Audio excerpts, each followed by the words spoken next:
పాత బస్తీ గౌలీపురాలోని కోట మైసమ్మ దేవాలయంలో అమ్మవారి ప్రతినిత్యం అలంకరణ ప్రత్యేక పూజలు జరుగుతున్నాయి. ఆషాఢ మాసం బోనాల ఉత్సవాలు పురస్కరించుకొని ఇక్కడకు వచ్చే భక్తులకు అమ్మవారు కోరిన కోరికలు నెరవేరుస్తుందని గోవర్ధన్ మురళి అన్నారు.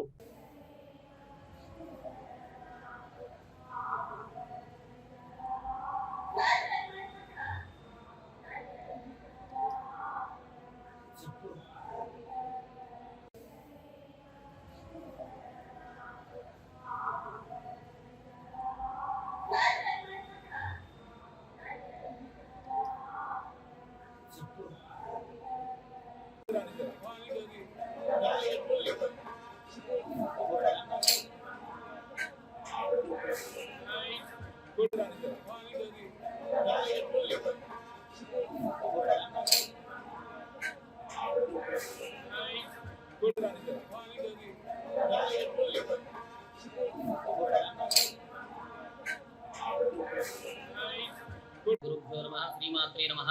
ఇది గౌలీపురంలో ఉన్నటువంటి కోట మైసమ్మ దేవాలయం. ఇది చాలా పురాతనమైన దేవాలయం.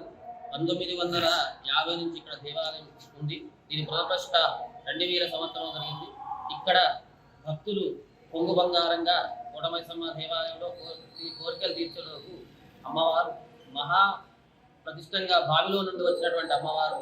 ఇది ఇక్కడే ఉన్నటువంటి బావిలో నుండి వచ్చిన ప్రతిష్ఠ దేవాలయము. ఇది మహాపురాతనమైన దేవాలయం. ఈ దేవాలయం 1964 నుంచి ఈ దేవాలయం మహా సంపద విరాజిల్లుతున్నది. ప్రతి సంవత్సరం కూడా ఆషాఢ మాసంలో ఉన్నటువంటి నవరాత్రి ఉత్సవాలు రోజుకు ఒక అలంకరణగా అమ్మవారి దేవాలయాన్ని మహా సుందరంగా అమ్మవారిని ప్రతిష్ఠింపజేస్తున్నాము.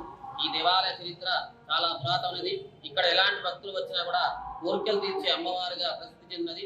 ఈ కోట మైసమ్మ దేవాలయము పురాతనంగా ఇక్కడ పేద పురాతన కోట ఉండేది. అందుకే ఈ కోట మైసమ్మ దేవాలయం. ఈ దేవాలయంలోని బావి ఉండేది. ఆ బావి నుండి వెళ్తున్నటువంటి అమ్మవారి కోట మైసమ్మ దేవాలయం. ఇది ఇప్పటికి కూడా కొంగు బంగారంగా గౌలీపుర చౌరస్తాలో విరాజిల్లుతున్నది. గౌల్ కోట మైసమ్మకి జై.